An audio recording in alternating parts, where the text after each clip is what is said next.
Genesis 22 is not just a story. It's a collision between faith and feelings. It's a chapter where God asked Abraham for the one thing he waited decades for, his son Isaac.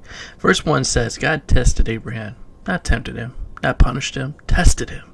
There's a difference. A test is not meant to destroy you. It's meant to reveal what's inside you. God calls out Abraham, and Abraham answers, Here I am. God tells him, Take your son, your only son, whom you love, Isaac, and offer him as a burnt offering. God didn't just say, your son. He said, your only son, whom you love. God named the attachment. God named the pain. God named the sacrifice. Because God will never test something you don't care about.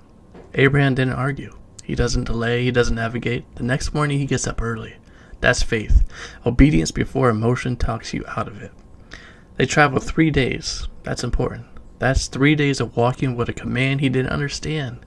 3 days of carrying silent pain. 3 days of trusting God when nothing else made sense. And Isaac asked a question that breaks your heart. Father, where is that lamb?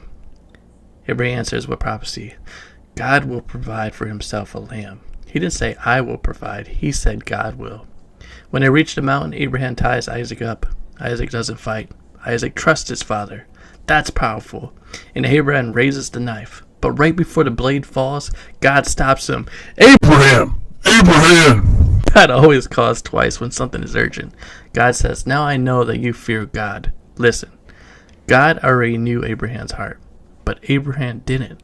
The test wasn't for God. It was for Abraham.